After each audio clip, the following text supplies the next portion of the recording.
Twebaziwe nnyo abooluganda mwenna bannaffe bannamukutu bwe tuli ku mukutu gwaffe guno ogwa WhatsApp group Revival God's Knowledge Church, era mu kiseera si kinene ne ku Facebook tujja kuba wetuli ne ku YouTube.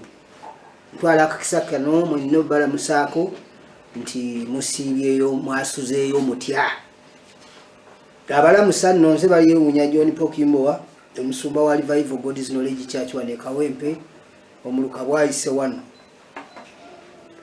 Twagala okutwalira akasera kano okwebaza Katonda kubanga akeeseza olunaku luno nga tuli balamu era nga tulina obusobozi newankubadde nga tetusobola kugenda kuŋŋaana nga bwe tutera okukola awamu mu makyaki gaffe, naye era nga tulina obusobozi okukuŋŋaanira online okubaako ekigambo kya Katonda kye tugabana ne tusobola okubeera nga era tuzzibwamu amaanyi okuyita mu kigambo kya Katonda.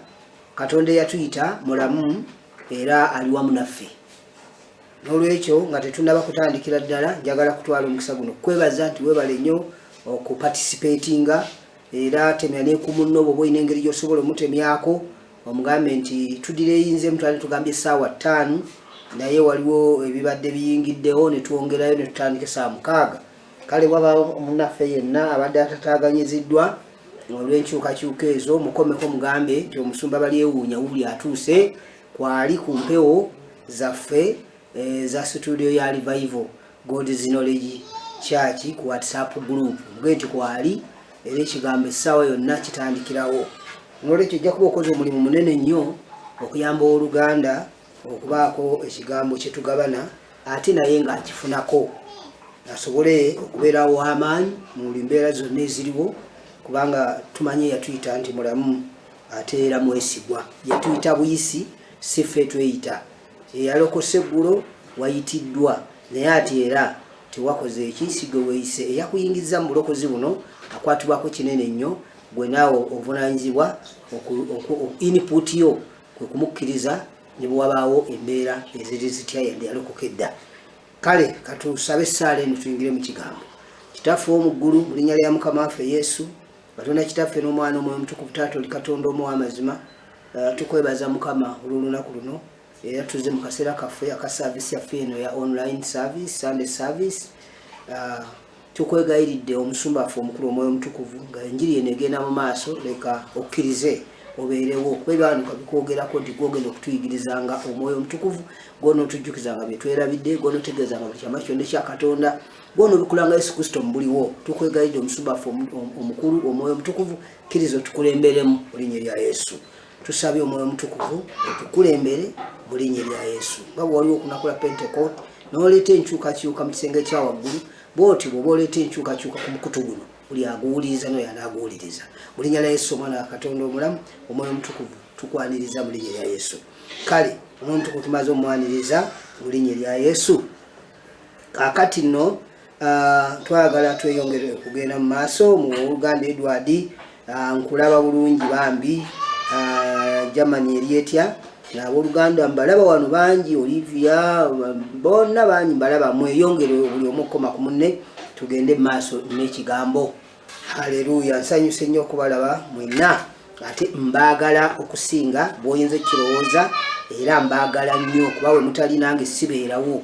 N'olwekyo bwe mbanga mwe muli ate nange olwo mbeera wendi era nsobola okugasa. N'olwekyo bwe kiri nti buli muntu yeetaaga munne. So kale katugende mu maaso n'ekigambo. Tugenda kusomako mu kitabo kya Luka essuula ey'omwenda. Katuve ku lunya olusooka tetufaayo, tugende mpola mpola. Olusooka lugamba nti n'abayita wamu abayigirizwa be 12 n'abawa amaanyi n'obuyinza ku baddayimooni bonna n'okuwonya endwadde.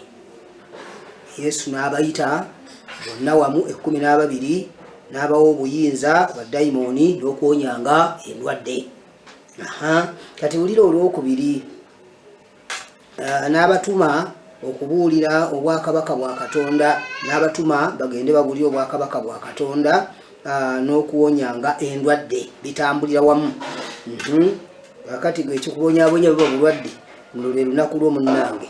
n'abagamba nti temutwalanga kintu kya mukubo newakubadde omuggo newakubadde olukoba newakubadde emmere newakubadde effeeza so temuba na kanzu bbiri.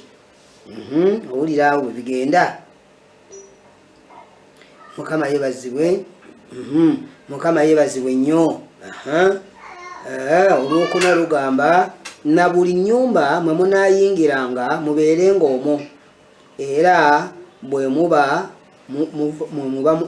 muvanga mu nnyumba bwe muyingiranga mu kifo bwe mutuuse ne babaaniiza mubeerenga omwo mwe mubanga musinziira ogenda okubuulira muba muvanga.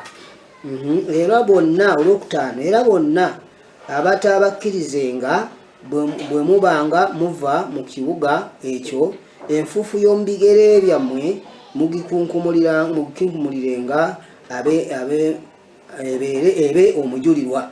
Bwe mbanga mufuluma mu kibuga ekyo baganye okuwulira enjiri nga bagamba balina katonda waabwe balina eddiini zaabwe netemugaananga mubafumulirenga enfuufu ey'omu bigere byammwe mugikunkummulenga ebe nga omujulirwa eri bo. Olw'omukaaga lw'olugamba nti awo ne bagenda ne beetooloola mu bibuga byonna nga babuulira enjiri nga bawonya abantu buli kifo. Olw'omusanvu awo kabaka Kerode ow'essaza n'awulira byonna ebyakolebwa n'abuusabuusa nnyo kubanga abantu bagamba nti Yokaana azuukidde mu bafu. Bwe batyo engambo z'abantu bwe zaayogera. Olw'omunaana abalala nti Eriya alabise n'abalala nti bannabbi ab'edda omu ku bo azuukidde. Olw'omwenda lugamba nti Kerode n'agamba nti Yokaana nze namutemako omutwe naye oyo ani gwe mpulirako ebigambo ebyenkana awo n'ayagala okumulaba. Kaneyongereyo katono n'ayagala okumulaba. Awo abatume bwe baamala okukomawo ne bamunnyonnyola byonna bye bakola n'abatwala ne yeeyawula n'agenda nabo kyama mu kibuga ekiyitibwa Besayida. Ne bwe tugira nga tusoose tukomyeko awo ne bw'onoba n'obudde bwo ojja kwongera osome ennyiriri ezo ozeetegereze. Kati eno ku lw'omunaana we tubadde waggulu waffe wano ku lw'omunaana olabyewo nga Kerode agamba nti Yokaana nze namutemako omutwe naye oyo ani gwe mpulirako ebigambo ebyenkana awo n'ayagala okumulaba. Bannange bw'oba otunuulidde ebyawandiikwa bino n'obyetegereza obulungi byo bisigala bikulaga nti buli katonda lwasituka n'ayagala okubaako ye byakola ensi etabulwatabulwa kubanga abagezigezi bonna abawabula kabaka baatuuka okubanga tebabitegedde. Kabaka nga yeebuuza ani oyo ate kuba ye Yokaana nze yamwetemerako omutwe kubanga ensi erowooza nti esobola okuzikiza enjiri. Enjiri y'obwakabaka bwa Katonda tewali asobola giziyiza. Ne bweba n'erimbika eno ne beerimbika eri ne beebuzaabuza ne beeyingiza mu teri asobola kuzikiza njiri. Kubanga kabaka Kerode bwe yamala ng'amaze okutemako omutwe yalowooza nti enjiri gy'abadde abuulira Yokaana ekomyawo. Era kyova olabaga namuzikiza nze yamutemako omutwe ani oyo ate kaakati. Kyetuva tugamba abantu kati eno enjiri y'abantu abakkiriza n'abatanabakukkiriza. Sitaani bw'aba alina baakozesa okunafuya enjiri tesobola kunafuwa. Ekkanisa ne bwezibanga nzigale enjiri yo tesobola kunafuwa. Ate nnyini enjiri bw'anaagamba nti njagala ziggulwewo zigenda kuggulwawo. Endwadde zonna eziri mu kutiisatiisa abantu ne baggwamu bonna ziizino enyirizo waggulu ze tuvuddeko zirabi n'abawa obuyinza ku baddayimooni bonna n'okuwonyanga abalwadde buli ndwadde yonna. Ebigambo oba obisomye mu nnyirizo tubadde tusoma ng'ozigoberera tewali bulwadde Yesu bw'ataawaako obuyinza ni mu buwonye tibuliyo. Naye obulwadde buli mu kutulugunya amawanga, obulwadde buli mu kutulugunya ensi, obulwadde buli mu kutulugunya abantu olw'ensonga nti abantu tebafuddeyo ku njiri ey'obwakabaka. Enjiri y'obwakabaka bwa Katonda eyina ebyayo yeemala. Kyova olaba kabaka Kerode yatawaanyizibwa nnyo. Yesu azaaliddwa awo natta abantu ba bwereere.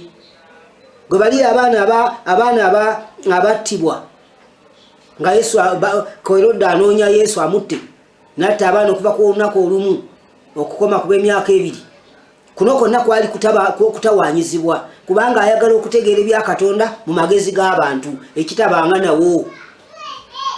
Era baganda baffe buli omu bw'oba omanyi nti osalawo kugoberera Katonda, salawo goberere Katonda. Amagezi g'omunsi okuva edda tegategeera Katonda. Magezi malungi zetero bagani mwawule ebika by'amagezi.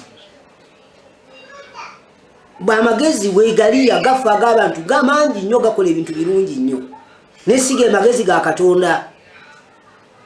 Era amagezi gano gogerwako Olimba Kolinso ekisooka nze Ssuula 2 gali agakusibwa edda. Singa gaali nga amagezi ago galaba Katonda tebaalikomeredde Yesu. Kangezeko okulaba oba olunyiri olwo sibadde sawuteeseteese naye amagezi mbadde njagala kubika, njagala abantu abamu tutegeere ekiri mu kutusumbwa byebika by'amagezi bye tulimu. Kubanga uno Pawulo ayogera mu Bakolinso ekisooka Essula 2 nti kubanga nabadde njogera ku magezi ne kanzikirye ngende ku magezi, ku kigambo magezi osooka otegeereko ndowooza nti okukkiriza kwammwe kambe kuno olwokutaano nti okukkiriza kwammwe nedda. Olwokuna Bakolinso ekisooka Essula 2 kambe ku lunyiriri olwokusatu olwokuna nti ekigambo kyange n'okubulya kwange tebyabanga mu bigambo by'amagezi ebisendasenda wabula mu kutegeeza kw'omwoyo n'amaanyi. Olwokutaano okukkiriza kwammwe kulemenga okubeera mu magezi g'abantu. Kyetwagala twongere okutegeera okukkiriza kwammwe kulemenga okubeera mu magezi g'abantu wabula mu maanyi ga Katonda. Olw'omukaaga naye amagezi tugogera mu abo abaatuukira naye amagezi agatali ga mirembe gino era agatali ga bakulu ab'omu mirembe gino abaggwaawo. Owulira ekigambo ekyo? Kuba abakulu we bali balina bawulira balina amagezi, yes, naye si ge gano ge twogerako aga Katonda. Nti naye amagezi tugogeramu abo abaatuukirira naye amagezi agatali ga mu mirembe gino era agatali ga bakulu ab'omu mirembe gino abaggwaawo. Tinaye twogera amagezi ga Katonda mu kyama gali agakisibwa Katonda nga gali agakisibwa Katonda ge yalagira edda ng'ensi nga tezinnabaawo olw'ekitiibwa kyaffe. Olw'omunaana abakulu bonna ab'omu mirembe gino ge batategeeranga n'omu kuba singa baagategeera tebandikomeredde Mukama wa kitiibwa. Bakabaka abo abagezi bonna n'okutuuka olwaleero singa baagategeera tebaalikomeredde Omukama w'ekitiibwa. Naye nga bwe kyawandiikibwa eriiso bye litalabangako n'okutu bye kutawuliranga n'ebitayingiranga mutima gwa muntu byonna Katonda bye yategekera bamwagala. Naye ffe Katonda yatubikkulirako ku bw'omwoyo kubanga omwoyo anoonya byonna era n'ebitategeerekeka ebya Katonda. Kwegamba omuntu yenna oyinza okukwata oyinza okuba oli mulungi mu sayansi naye nga gwe tosobola ebyo kubitegeera unless nga bikubikuliddwa omwoyo omutukuvu. Ebitategeerekeka nga ne bw'oyagala nnyo obitegeere tosobola bitegeera okuggyako ng'omwoyo abikubikkulidde kuba amagezi ga Katonda omwoyo yagalina. Kubanga omuntu ki ategeera eby'omuntu wabula omwoyo gw'omuntu oguli mu ye era bwe kityo n'ebya Katonda sewali asobola bitegeera wabula omwoyo gwa Katonda. Naye ffe tetwaweebwa mwoyo gwa nsi wabula omwoyo guva eri Katonda tulyoke tutegeere nga Katonda byatuwa obuwa. N'okwogera twogera ebyo si mu bigambo amagezi g'abantu bye gayigiriza wabula omwoyo yayigiriza bwe tugeraageranya eby'omwoyo n'eby'omwoyo. Naye omuntu ow'omukka obukka takkiriza bya mwoyo gwa Katonda kubanga bya busirusiru gy'ali era tayinza kubitegeera kubanga bikeberwa mwoyo. Naye omuntu ow'omwoyo akebera byonna naye yennyini takeberwa muntu yenna kubanga ani eyali ategedde okulowooza kwa Mukama waffe alyoke amuyigirize. Naye ffe tulina okulowooza kwa Kristo. Kati ebiri mu kusumbuwa ensi tuyinza okuba twogera ku kigambo kimu, ndwadde na kuwonyezebwa. Ffe tudiringa na ndwadde na kuwonyezebwa. Naye ekyetamu enjawulo kye kino.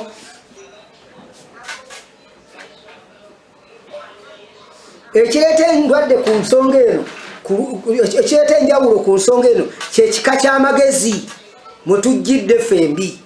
Nze bwe nzija n'amagezi ag'omu nsi ag'abantu ab'omukka obukka aga sayansi, nsobola okujja nenzija ne resolution oba nenzija ne solution nga nange ndaba yeyo yokka yosobola okukikola okusinzira ku kika ky'amagezi mwenzijidde. Ekika ky'amagezi mwojjidde kivaayo ne solution. Kino wakati we tuli wano COVID, there is no other solution okujjako social distance, masiki byonna okunaaba mu ngalo okutagenda mu crowds n'ebirala. This is the solution because ge magezi ge twajjiramu.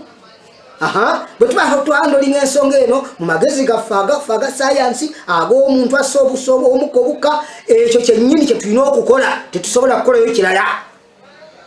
Naye ate kirungi okukitegeera ti singa tubadde twazze n'amagezi ga Katonda si kye twalize nakyo. Singa twazze n'okulungamya n'amagezi ga Katonda ag'omwoyo mu n'ebyawandiikibwa si kye twalize nakyo. Oba muntegeera bulungi. Kati ekintu kisinzira amagezi kikaaki. Ekireese obuzibu tetusobola kwawula amagezi g'abantu ag'omu nsi n'amagezi ga Katonda. Era abasinga tudidde ebintu bya Katonda ne tubijjayo ne tubizza mu magezi gaffe ag'obuntu. Ebiseera ebisinga ne tumaliriza ng'omwoyo twawukanye naye. Kati awo tumaliriza ffenaffe ab'obwakabaka bwa Katonda tutandika okukaabira wamu n'ensi. Ensi ereeta solution nga tewali kye tuddamu naffe tuwuunira muli kubanga tekiriwo ekyokukola ekirala. Mukama yeebazibwa abooluganda. Kaakati amagezi ga Katonda si bwe gali. Era bannaffe abamu bali mu kugaa nti naffe tuli ba Katonda, naffe tuli balokole, era naffe twagala Katonda. Naye ekika ky'amagezi mwe twopaletingira ye problemu wali enjawulo. Kubanga mu magezi ga Katonda atugambye nti mugende muwonye. Bwe twetegedde nti magezi ga Katonda mulimu okuwonya. Mu kigambo kya Katonda mulimu okuwonya complete buli kika kya ndwadde. Sisobola te kuvaayo na solution eggalawo kusaba oba eggalawo kuŋŋaana. Ngamba bugambi nti nayo distance ziitu zikozese, tubeere social distance mu church, tubeere ne SOP zonna zibeere nga ziri implemented mu church, naye church esigale ng'ekuŋŋaana kubanga mutulinamu ekirungo ky'amagezi ekigamba okuwonya ate nga tukinako n'obujulizi kwega ne tukombayininga. Naye kati ekizibu nti ekitukulembeddemu ky'amagezi ga mulundi gumu gano aga Katonda tigaweereddwa chance. Naye byonna bisigala birungi kubanga otunuli abaana bw'osoma ebyawandiikwa bino bikulaga. Kerode n'atabulwa omusajja nali mmusse nze yamwesalirako omutwe senendooza n'enjiri y'obwakabaka bwa Katonda ngimaze ate kenseyo kaana ebyo bikomyawo. Sikyayagala bannabbi oba batuufu oba babulimba sikyayagala kumanya. Naye munnange ekizibu kiri kimu mwami Kerode, tosobola kumalawo njiri ya bwakabaka bwa Katonda. Tekisoboka kuba Katonda botta Yokaana nga nawe akuganyiza omutte ate wagenda kusituka omulala. Katonda omulala yakanya munoonyerezaako nga nomulaba amuguze. Era abakkiriza njagala buli omu agume newankubadde nga tuli waka tutudde tetutakkirizibwa kukuŋŋaana kyabulabe kitunyigiriza naye nga ate olaba ebintu ebirala gwolaba palamenti bonga basobola okutuula social distance ne baziteekawo ne bateekako masiki emirimu gya palamenti egigenda mu maaso. Naye ate ab'omukanisa ga tuli basiru bulala fe tetusobola n'akatono okukola distance. Kyekyo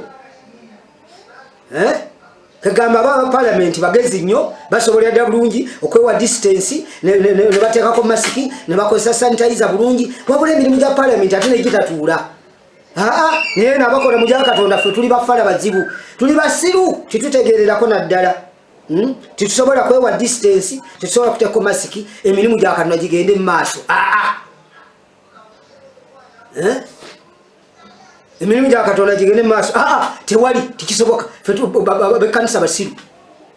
Ate kati twagaanye eki naye ng'ekyo kiva kuki ku magezi agakozeseddwa okumakinga decision ezimu gwe bya Katonda gayogerako byogere so si magezi ga Katonda. Naye kino kyekikulu ekirimu nti amagezi ga Katonda kyegabeeredde amazibu nti fenna handling kero dezo zakozesa okunoonya ase Yokaana naye kizibu amagezi ga Katonda gageze nomulamula. Gegajja okulamula Kerode gigajja okulamula buli omu asalawo n'awulira nti kyekyo bajjamu tewali agenda muwakanya. Naye kyo kimanye nti waliyo olunaku akonze njagala kajjukizanga buli saavisi.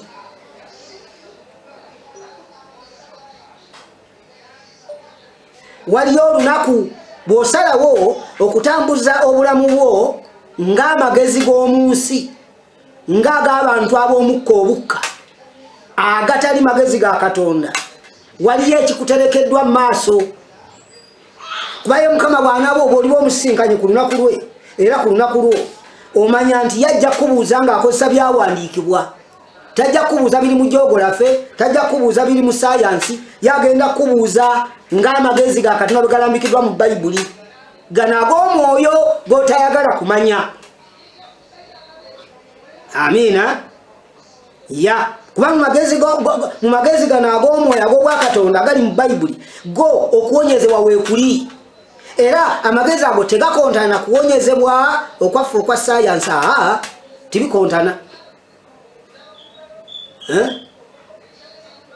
Naye kino kyolina okumanya nti gwe making a decision era kyekibuuliza enjiri y'Obwakabaka. Ekibuuliza enjiri y'Obwakabaka kikuyambe ogende okusalawo ng'obuuliddwako ng'olabuddwa nti munnaye n'ogenda mu maaso n'okukola decision nga weesigama ku kika ky'amagezi ag'omulundi ogumu ag'omu nsi naye ng'ate ogenda kutuuka ku kiseera ekiramulwa n'amagezi ga Katonda ago g'otayagala kuwuliriza g'otayagala kugoberera. Awe wagenda okuba obuzibu fewe watuluma era omubuulizi w'enjiri fena watuluma naye Mukama kyeyava alonda laba n'abatuma enjiri okuva ku lubereberye luno enjiri eno ezisooka tewali yeeteeka mu njiri bakadde baffe. Ebigambo bino bwe tubagamba ebikwatagana ku Bwakabaka bwa Katonda n'amagezi ga Katonda nga tusaba mugaawule ku g'abantu kibayamba okumakinga nga decision ezitagenda kubaamu future mbi.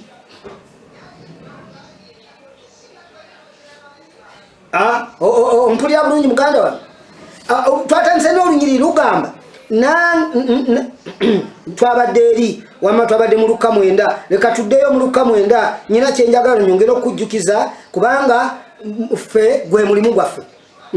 Olunyiri olusooka lwagambe n'abayita wamu abayigirizwa be 12 n'abawa amaanyi n'obuyinza ku baddayimooni bonna n'okuwonyanga endwadde. Kati wali asinzira mu kika ky'amagezi ekirala abalokole bayaye abalokole bannabbi ba bulimba tewali kuwonya. Who told you? Gwe gwotufuula abalamu bulijjo.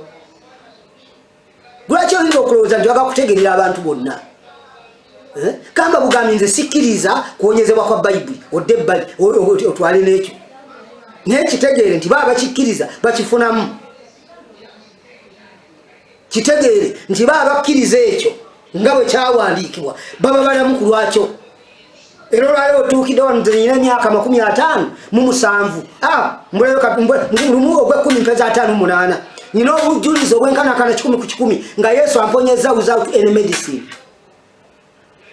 Tikitegeeza nti sikozesa medicine era nina dokita wange, my personal doctor, I have it.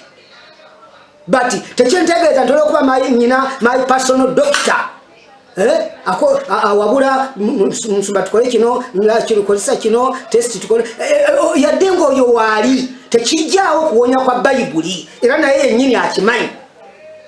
Batasobola kuba my doctor naye ng'otegerera kiwuyi kimu.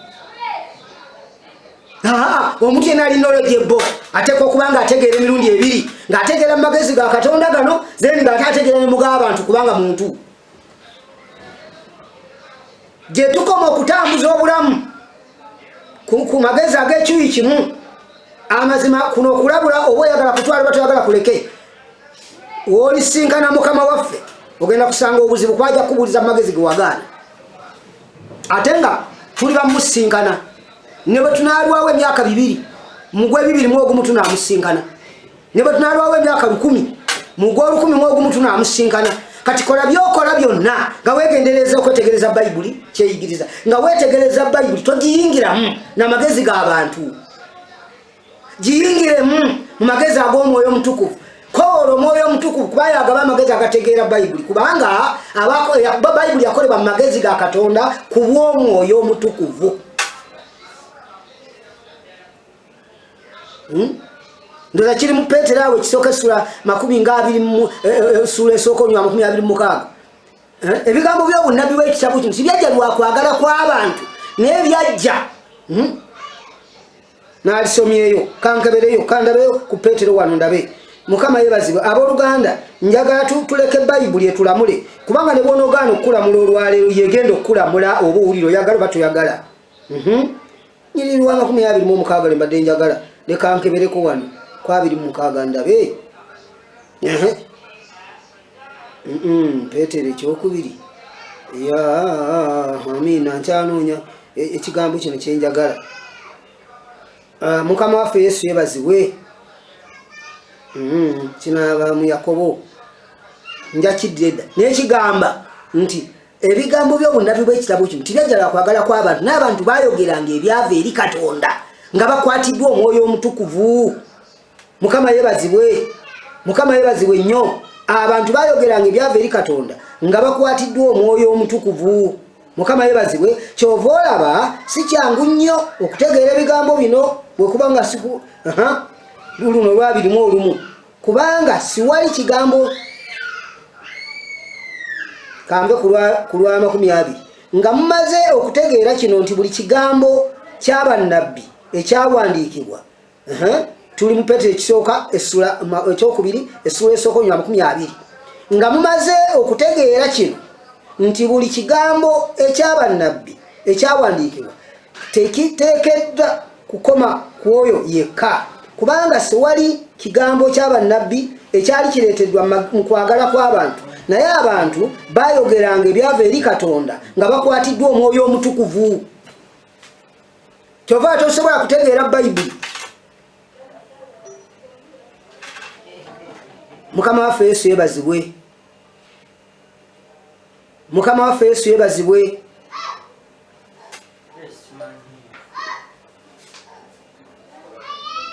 Abooluganda mwebale nnyo mwenna abambi abali ku mukutu. Mukama abawa omukisa.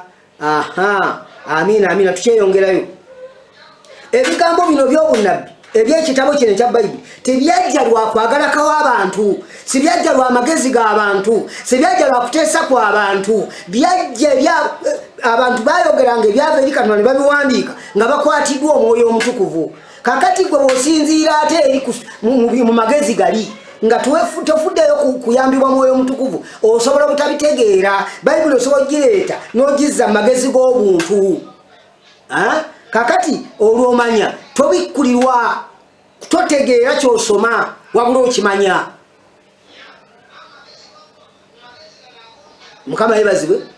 Kati abooluganda kino kye tulina okumanya buli muntu ku ffenna tubeerawo n'okulowooza ku nsonga emu endala ne tubeera nga tufumiitiriza bwe tuba komiti ne tugiteesaako nga tuli mu lukiiko naye twegendereze decision ze tukola buli muntu omu obulamu bwo buli kikolwa kyonna kyogenda okukola omala kirowoozaako omala kifumiitirizaako naye bw'obanga okyali mu meeting eyo okyali mu kwetegereza ekigambo sooka omanye ekika ky'amagezi kikyo kyogenderamu mu nsonga eyo kubanga ogenda kuvaayo ne decision bw'onooba oli magezi g'obuntu ag'abantu ab'omukka obukka abaggwawo era ogenda kuyinza okumaliriza ng'omakinze decision enkyamu nga ntuufu mu magezi gali ag'abantu nga nkyamu mu magezi ga Katonda ag'omwoyo era ag'ebyawandiikibwa bino. Aleluya, aleluya. N'olwekyo singa tubadde tusalawo okubeera abagonvu kyetusiiba twogerako emisana ekiro tugamba buli muntu okusinza mu Isaaya essula esooka nga 18 yagamba mujje kale tuteese Katonda ng'alaba okwawukana kwe n'abantu be kimuluma kuba ffe tuli mirimu gya mikono gye iwe waawo abantu katutuuse ku mulembe ng'amagezi g'omuntu gamuddusa sipiidi gamulaga nti tewali Katonda yamukola yali nkima yasooka kuba nkima ndoza n'agenda ng'akyuka omukira ne gukutukako kakati okakkana n'afuuka omuntu tayagala kukkiriza ebyawandiikwa kye bimulaga mu Bayibuli omuntu bwe Katonda batandika omukola n'engalo ze bino byogera mu lubereberye essula esooka olunyuma 26 oluga nti kale tukole omuntu mu ngeri yaffe mu kifaananyi kyaffe mu kifaananyi kyaffe mu ngeri yaffe mwakoddera omukazi n'omusajja tayagala kiwulira tayagala kulya mu lubereberye mu 26 yakola omuntu oli ow'omunda gwe tuyita omuntu w'omunda omwoyo oyo ataggwawo oyo agenda ku musango omubiri tegujja kgenda mu musango naye omwoyo gujja kgenda kati lubereberye mu 26 tukole omuntu mu ngeri yaffe biri mu Bayibuli lubereberye 27 tukole n'atoola ettaka n'akola omuntu omubiri kakati bino byonna kati amagezi g'obuntu gatuvuga gatutuusiza ku kigamba ekyo ekyomu Bayibuli si kituufu twali nkima wayise emyaka obuwumbi bumeka emikira negikutukako kati bannaffe abamagezi g'obuntu ge gagatufuga kati ne bwe tumala nga tugamba tituli bakristaayo ate abakristaayo abatakkiriza Kristo baba bakristaayo ki bakristaayo kyabo abasobola okugamba nti twava mu mazike nga tetulinawe kyawandiikibwa bakristaayo mukyabo si bano Bayibuli beeyogerako nti bambadde eddiba ly'endiga kungulu naye nga munda gy'emisege egisikula oyambadde Yesu ate gw'omuwakanya Yesu yagambye anjagala akwata ebiragiro byange Yokaana 14:23 n'21 alina ebiragiro byange n'abikwata oyo yanjagala oyo mukristaayo yatambula kristolayike behaviors ziri kristolayike tosobola gandi oli mukristaayo ate nga gwe nnamba emu ow'okuwakanya ekigambo kya Katonda omanyi kakati science agamba twava mu enkima twasooka kubeera nkima awo emirembe byagenda gikyuka okay kakati bwe tuva mu nkima awo kati ne tumala kati emikira negikutukako kakati tutusire wano kakati n'olwekyo ekya Bayibuli ekyo kyo si kituufu akati ago ge magezi ag'omu nsi ago tegasobola kutegeera Yesu singa gaali gamutegeera Abakolinsi agambye singa gaali gamutegeera tigaali mukomeredde ne Basimyoni abaali bategeera amagezi ga Katonda ng'omwoyo ababikkulira tolifanga tolabye ku mulokozi munnange yali mu yeekaalu bonna baali mu Yerusaalemi naye ng'abamu abali mu Yerusaalemi bali magezi ga nsi g'abantu otyo banaabalala nga Basimyoni bo nga bali magezi ga Katonda mu mwoyo n'abagamba nti togenda kuva mu nsi muno nga tomaze kulaba mulokozi ye Simyoni alaba omulokozi naye ne bakabona abamu mu Yerusaalemi ne bakabaka tewali alaba nti yategeera ni mulokozi lwaki byebika by'amagezi ebibiri bombi bye baalimu Simyoni yali magezi ga Katonda ng'akulemberwa Omwoyo Mutukuvu ng'asoma ebyawandiikibwa ng'omwoyo amuwa okubibikkulwa n'okubitegeera kye bitegeeza bano abakabona baali babisoma buli sabbiiti Nenga tolooza ndi babitegeera kuba singa bali magezi ga Katonda nga balina n'omwoyo tibalikomeredde Yesu.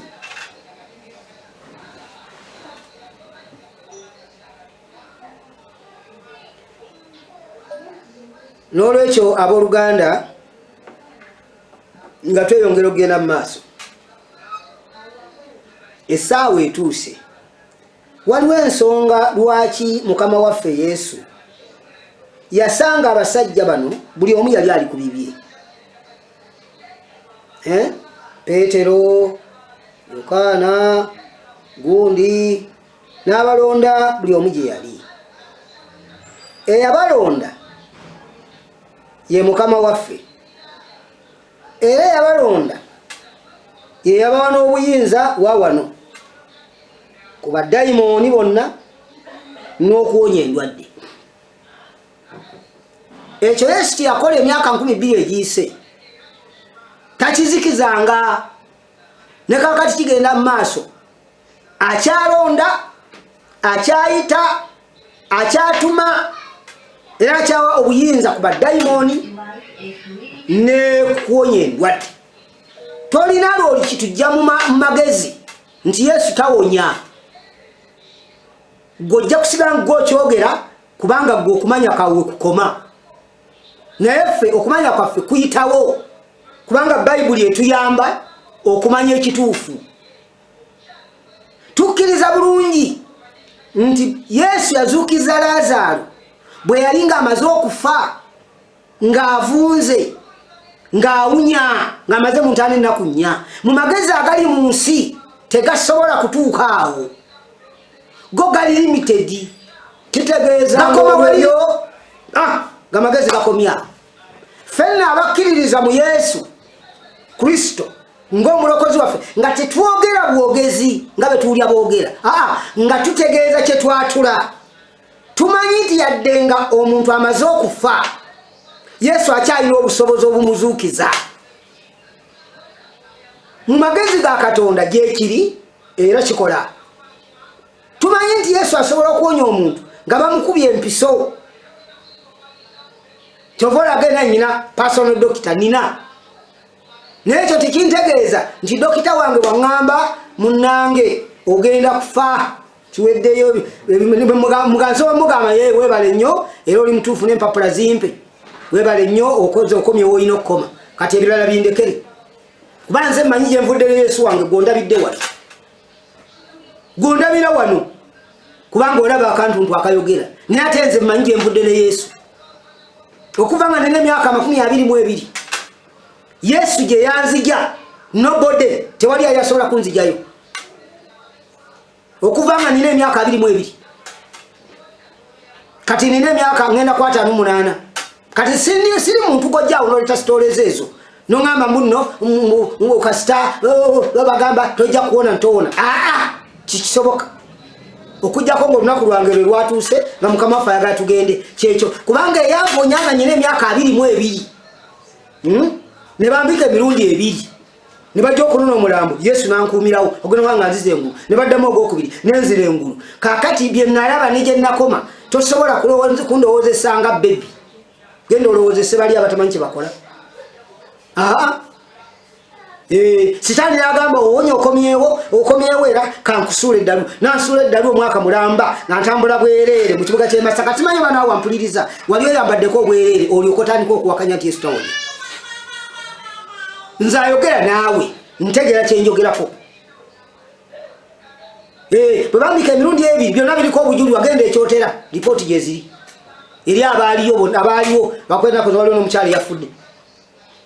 Ninzawo ku nsi ne mba mulamu, sitaani n'alumba. Mumanyi mulowooza sitaani Yesu agambye n'abawa obuyinza ku baddayimooni, kuba baddayimooni abo be bakattira, be baleeta za accident. Kumpi 90% accidents ziba za baddayimooni. Obutemu 90%, kumpi 100% buleetebwa dayimooni. Okuloga, abantu baloga nga n'endwadde kiba diamonds ezibikola. Okusuula abantu eddalu diamonds ezikikola. Naye gwe ng'osinzireyo ng'ogamba wakalaba bimeka gwayogera. oba olina bye walaba ebibyo wabiraba mu sekita eyiyo ninaffe twalaba bye twalaba tumanyi bye tumanyisemu bwe nkuga nti Yesu awonya bw'okkiriza owona kati gobodde lino wakana ntawonya mba nkulabanga atamanyi kyoyogerako kuba nze yennyini nze omwaka mulamba gende Masaka nagumala ndi bwerere banga ddene nali mu Masaka mu tawuni nga mbeera bwerere famire ennoonya tibandaba kuse bansanga wali ku paaka enkadde omwami gwe bayitanga Kafeero buli muntu amanye Masaka ku paaka enkadde wa Kafeero bansanga awo kweyo paaka nga ndi bwerere omwaka gwa 86 muzeyi wange abandabira ne bantwala wali wake wajjajja awo nga mu Kitengeesa mu gombola y'ebuwunga ne bansibira awo nga mbeera ku miguwa okumala omwaka mulamba nga mbeera mulalu simanyi kibiri ku nsi Yesu namponya kati governor nga ntawonya who are you oyogera ngani yamponya ndi mulamu okuva mu 86 ndi mulamu okuva mu 86 okuva mu 86 ndi mulamu geregere kawewa kaliba ndi mulamu wawu ndi mulamu ddala okuva 86 87 nempasa kubanga nali sinaba kulokoka nempasa n'omukazi omulala nempasa awo ensika y'obufumbo nagitandika mu 87 n'okutuuka kaakati nzaddemu abaana 10 beddu ndi mulamu okuva linawona ndi mulamu ndi semaka ndi mukulembeze ndi mulungi nnyo ndi mutuuze omulungi I am a good citizen wano wendi naye kakati saamira mpeke tewali kyonna wabula Yesu yekka yamponya bwe gwawera omwaka gwa 97 Yesu nanzigira nendokoka nangamba lokoka obuulira abantu enjiri balokoke geena bwe bakubika emirundi ebiri wagigendamu wagiraba genda obabuulire enjiri balokoke obabuulire geena eyo gyewalaba gye nakuwonya naye bwe bagaana baleke kasago ojja kuba obagambye nangamba sabira abalalu n'abalwadde ab'endwadde zonna ngenda kubawonyanga njagala kutegeeza nti okuva mu 97 sobola kubala balalu mukama waffe yakawonya nga mbawonye nga mbasabidde simanyi muwendo gw'ababikulukuto muwendo gw'ababizimba endwadde ez'enjawulo mukama waffe zawonyezza abantu mu myaka gino kuva mu 97 mu gw'omunaana ng'ennaku z'omwezi zaali zifuuse 7 kubanga najjula omwoyo mutukuvu nga 3 wendokoka waisinga waise ennaku 3 lunaku olwokuna nendokoka nenzijula omwoyo mutukuvu omwoyo mutukuvu n'atandikanga okukola bino byolaba wano n'abawa amaanyi ku badayimooni nekuwonya endwadde kati ofuuka wa kizibu nnyo gyendi bw'otandika okulowooza nti Yesu tawonya ate nga nze ndiwo ku lwa Yesu endwadde eza bulijjo bwe zinkwata I have my personal doctor era ngenda mu ddwaliro ng'omulala naye tekisobola kusiimulawo nti waliwo endwadde ezitasobolwa mu ddwaliro nga bwola olwa Lazaalo lwalemererwa eddwaliro obulwadde bwe bwalomererwa eddwaliro n'afa ne bamuziika Yesu n'ayingirawo Yesu bw'ajja ekyo ekiremye ye kyagenda nakyo kyova ne covid olaba akyasoboka leka balekija abakyamujjanya abo banaalema mudde eri Yesu bw'olaba byonna babikoze nga bigaanye jangu ewa Yesu ojja kuwona bw'onoba okkiriza n'olwekyo ebigambo bino Yesu bw'awa obuyinza buno essaawa eno Peetero ne banne yabubawa essaawa eno ffe tubulina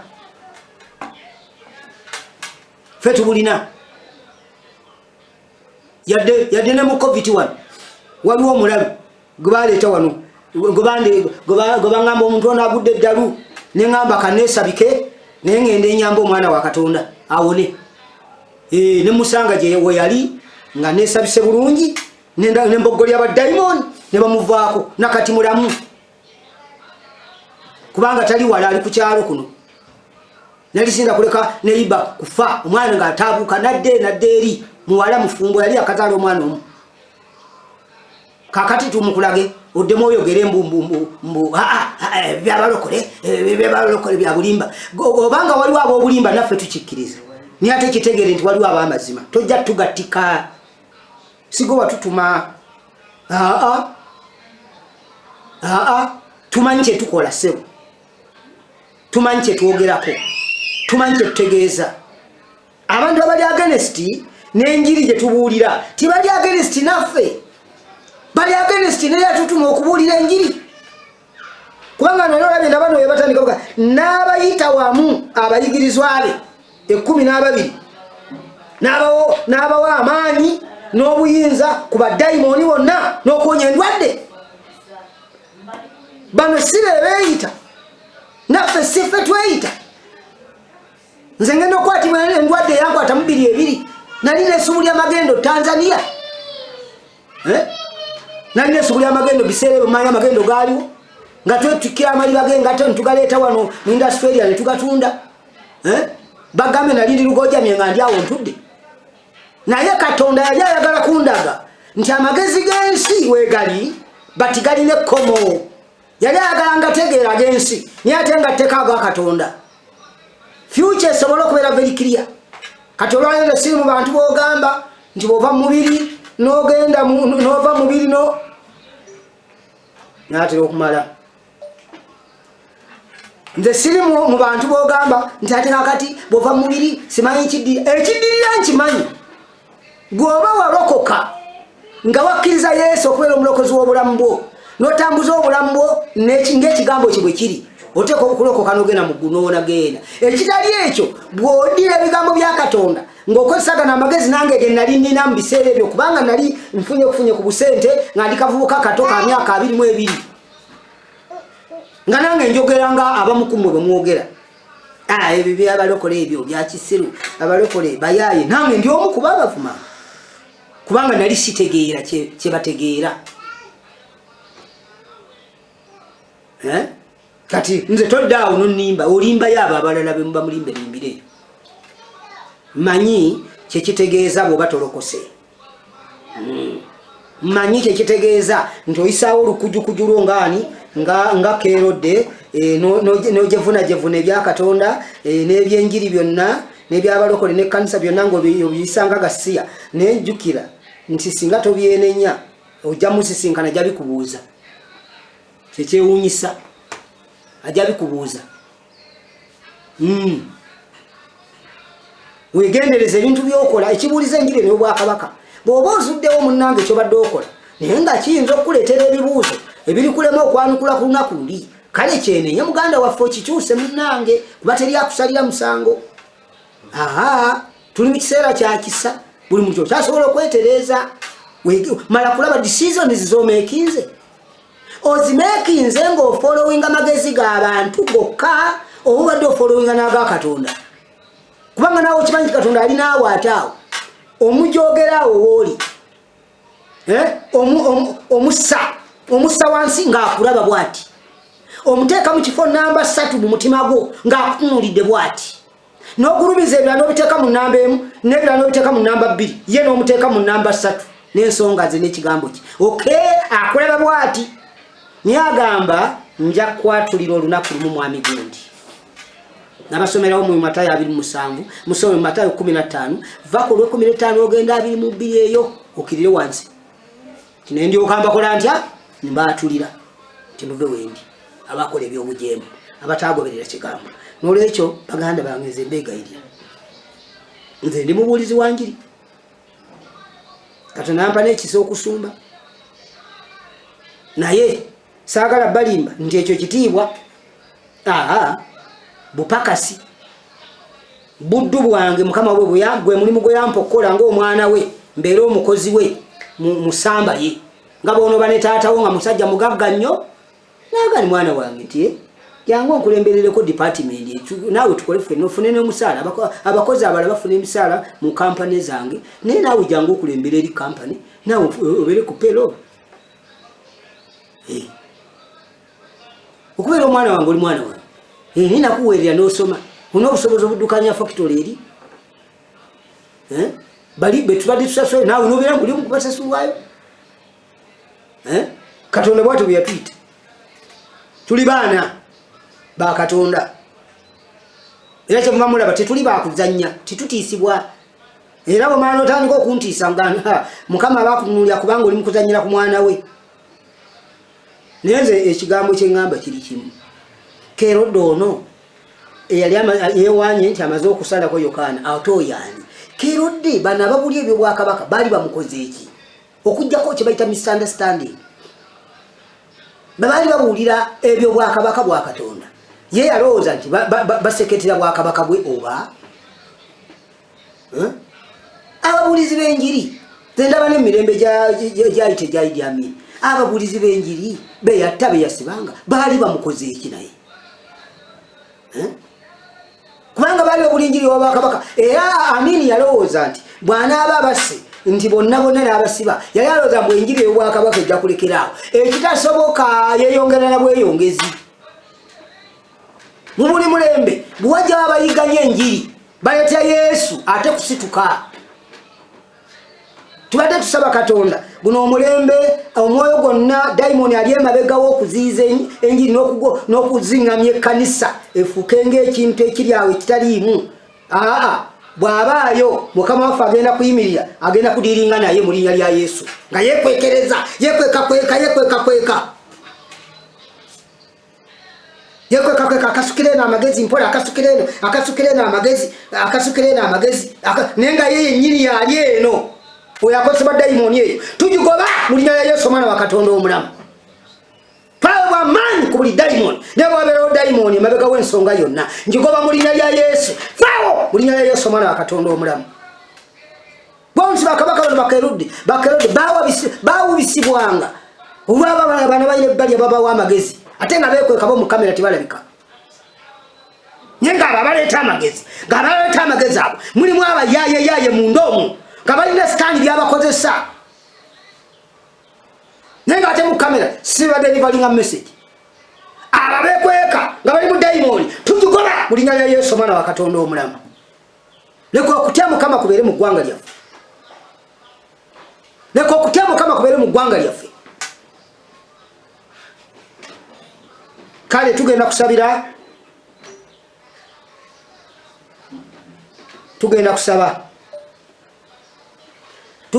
essaala eri omuntu agamba ndi mulwadde. Dayimoni maze omugoba, maze okugoba dayimoni. Bwabanga waliwo eyo yeyabeekwekakweke naleeta amagezi amakyamu nga bawabya bakadde baffe nga babawo ebitali bituufu. Tubigoba ebyo mu linnya lya Yesu omwana wa Katonda omulamu. Tubigoba ebyo byekweka mu nzikiza. Tubigoba mu linnya lya Yesu. Tubigoba mu linnya lya Yesu yanzuukira. Ndagira gwe dayimoni omubi agala okuza eggwanga lino emabega, agala okuza Afirika emabega, mu linnya lya Yesu omwana wa Katonda tukulagira mu linnya lya Yesu najye wekwese tukwokya omuliro wataweebwa obuyinza ne Kristo Yesu yazuukira mu linnya lya Yesu. Era tusaba omuntu yenna bw'obanga tolokokanga ng'oyagala kulokoka yangu amangu olokoke bw'owulira nga okikkiriza, kubanga ngenda kukwatuza male nkusabire nsabire abalwadde abakkiriza okuwonyezebwa. Nange nali mulwadde muyi, nali ndwadde ze bayita enkambwe ennyo. Endwadde zonna ez'okunsi zaali zinkutteko ezisinga obungi, naye wendi nkyaliwo. Songa ezimu zankwata ndi wa myaka sinaana kweza mwaka gumu nga sinaba guweza. Oba gwe wali ozaddeko ku kaana ne kabanga nga nange bansigira ekifaananyi akaana ne kaziŋŋama emyaka 3 nga tekatambulanga tekasobola kwavula wabula katudde wamuzantandika naakava mu lubuto. Naye era Katonda yayambadde saamala namala emyaka 3 nga sitambudde nga sobola dde okwavula, naye Katonda ow'ekisa yamala namponya nenjavula nga abalala nentambula nempeza emyaka bwegyagala gyeyonga nenvunda omubiri gonna ne gujjula ebiwundu ebyerere. Ebbanga lyonna tuuka n'okweza emyaka nga 8 nga bikyandiko naye nga mbiraba. Naye Katonda mulungi namponya ndi mulamu. Noŋŋamba nti Katonda tawonya. Lwaki tawonya? Okuba mbu mpozi gotakkiriza.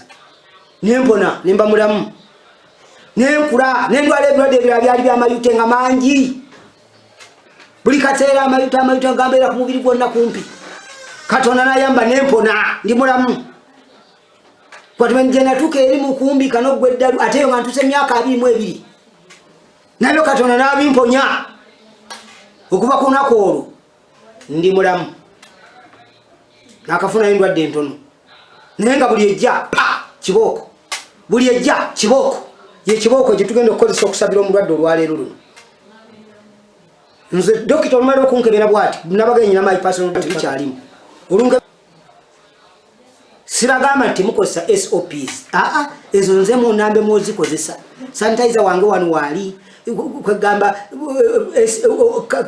mask weziri tuina box wano kwega tutolako butozi so tutugenda mbale kubale bagalawo ekitiwa bwe yalangirya nti tetufulumya motoka nze motoka zange zibadde munda sifuluma era nfulumya amaze gandi motoka zitambule sigende eno neri kubanga ebiragiro ebyo kimwani obigondera kimwanira mukama wa Yesu gwe nakkiriza ayagala nnyo tugondera abakulembeze nabagamba nze ayigiriza essomero yigiriza ku mukulembeze tuyita leadership party tuyisoma ku mukulembeze era nze yawandikamu n'ekitabo ekiyigiriza ku mukulembeze kye tuyita leadership breakthrough to revival kati kimwani ogondera omukulembeze mu buli kyagambye nebyo kiba kinyigiriza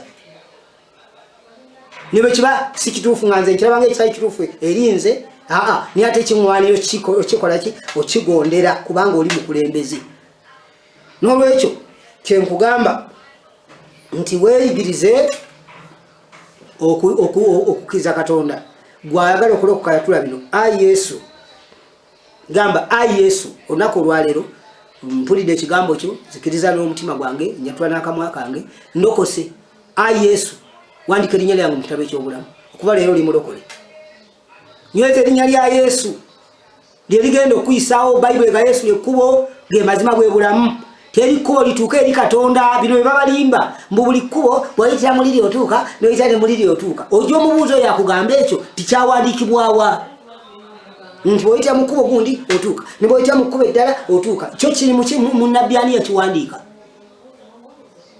olwokuba tekiri mu Bayibuli kyekiva kibeera obulimba Yesu lyekkubo lyokka erigenda mu ggulu bw'osubwa ekkubo Yesu oba okwata lya geyeena lya sitaani nyweza Yesu gwalokose ojja kulokolebwa emmeeme eyo togenda kubula togenda kugenda mu geyeena ate ayagala kulokoka togambanga nti tetwakugamba njiri ya Bwakabaka togambanga ni Mukama bwe yatusumulula mu kubonaabona mwe twali tugenze mu myaka gya 2 nga tuli mugenda tukaaba nti n'atununula ffe ne tugaana okwogera ate nga kyekyatusonyiisa tujje twogere tusobole okuwonera awamu n'abantu enkuyanja kati gwe bwe tuba tukugambye n'oŋoola kale ŋoola omuntu yenna aba yafuna ekisa n'asoma ekintu n'ajja ng'akimanyi bulungi muwulirize ffe kino kye tukubuulira Katonda yaganya ne tukisoma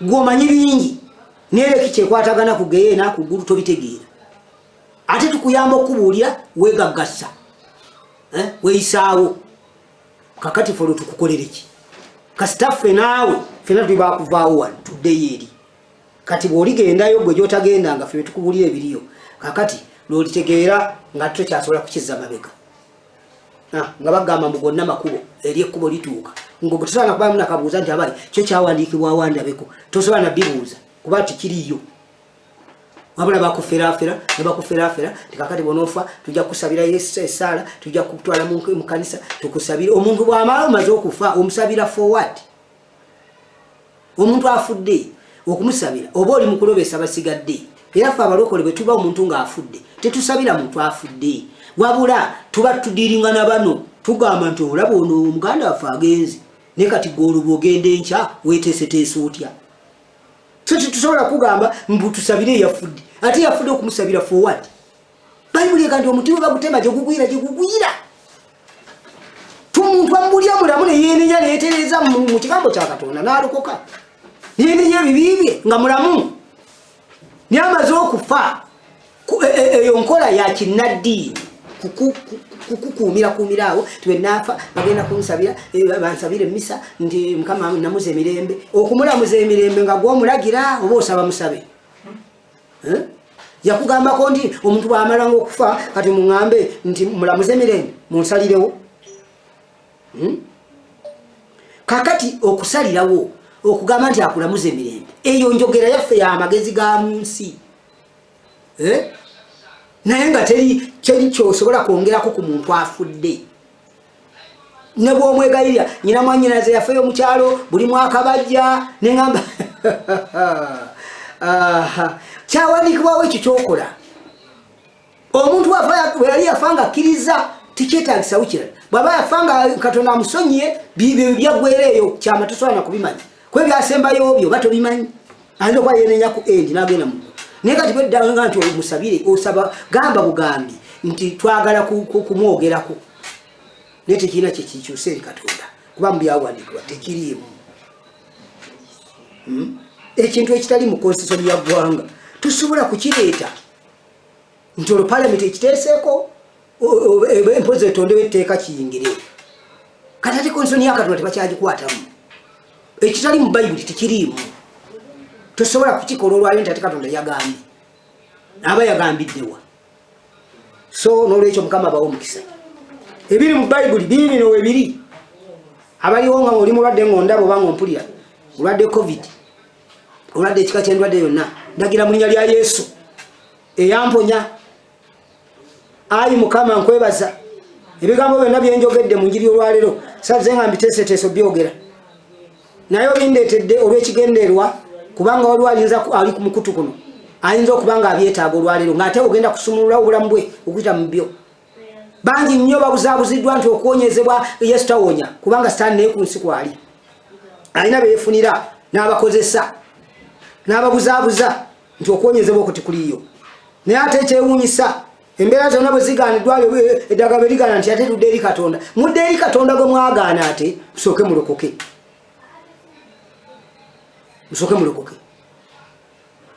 kale akkiriza okuwonyezebwa omukono gwo guteeke mu kifuba mu linnya lya yesu omwana wa katonda omulamu nkwebaza wamponya bambika emirundi ebiri n'onkomyawo omwoyo gwange gye gwagenda mu geyeena gw'osinga okumanyayo nange nze nsinga okumanya byonna kubanga nze gwe wabinunulamu nkwebaza bwabeerawo omukazi n'omusajja naye ng'omwoyo gwe gumaze okusimattuka gugenze nga n'abalabi batandise okuvaamu amaziga ndagira mu linnya lya yesu omwoyo gw'omusajja oyo gukomezebwewo ogw'omukazi oyo gukomezebwewo mu ye addemu abeere omulamu asobole okuyamba abalala kuba abantu bangi nnyo basukkaawo biba bikomyawo ye talinayo knowledge yonna nsaba omwoyo gw'omukazi oyo gw'omusajja ogukomezebwewo beekange ng'akomyewo nga nange bajja okunona omulambo ne basanga nga nze engulu ne baddayo ne bakoma bagamba okuva esembabule eri mugombola y'ebitakuli mu kyalo muguluka gye baavanga nga nze ndi kyotera mu tawuni gye baavuganga obugaali okuva eyo okutuuka emirundi ebiri nti azze engulu mukama gwe yakola ekyo ku bulamu bwange n'okomyawo obulamu bwange n'embeera omulamu nensanga abaali bali awo nga byabatabudde bali mukaaba nkwebaza nti waliwo omusajja n'omukazi olwaleero gwokomyawo obulamu bwe mu linnya lya yesu waliwo abadde awaddemu essuubi ng'amanyi nti agenda naye ndagira omukono gwo ogwannunula ne gunkomyawo ne mba mulamu eka gwonye omusajja oyo gwonye omukazi oyo ndagira endwadde oba ya kikulukuto oba ya covid oba ya dayimoni nga zimukutte waddali wagudde eddalu ndagira obulamu bw'omusajja oyo n'omukazi oyo oba omuwala oyo oba omulenzi oyo teebwa mu linnya lya yesu yazuukira mukama nkwebaza wankomyawo ku nsi kubanga wali omanyi nti waliwo abantu bangi boyagala njogere nabo ate ng'ojja bayamba okukkiriza kuba sirina sente ze bansasula naye gwonsasula bwe batalokoka onsasula ne bwe bakkiriza onsasula ne baba tibayokkiriza kimu era gwonsasula kuba gwe wanteeka ku mulimu sirina gwe nali nsabidde nti omulabe oyo musabira mpaayo omunwe gwe nnusuemu sikikolangako ate sirikikola kuba wakiŋŋaana sirina gwe ndigamba mukyala gwe abadde n'ebiwundu n'ebikulukuto abadde n'ebizimba mu lubuto newankubadde we bali bangi abawonye tewali gwe nali ŋŋamba nti mpayadde ennusuemu eggulu linjulira n'abantu bonna banjulira sisobola kukikola kubanga gwe wanziriza obulamu ng'oyagala wabeewo boddiza obulamu twongere okutegeera tuzimbe eggwanga erikutegeera tuzimbe generation yokutegeera waliwo abaana baffe abakyali abato ng'obwongo bwabwe bukyayagala okuyiga waliwo abakaddiye nga baga nti tukyalina kye twetaaga ku nsi abo b'omukama tubakukwasa nabo naye waliwo abato abaagala okuyiga babeere eggwanga eritya Katonda mu linnya lya Yesu. Nangiridde okuwonyezebwa mu nnyumba y'omusajja oyo bwabeerawo omwana abadde omulwadde awonyezebwa waliwo omukazi abadde omulwadde awonyezebwe bwabeerawo omuntu yenna abaddeko ekirwadde ekyenjawulo oba kisiriimu oba kikansa every kind of disease I command you to be healed in Jesus mighty name.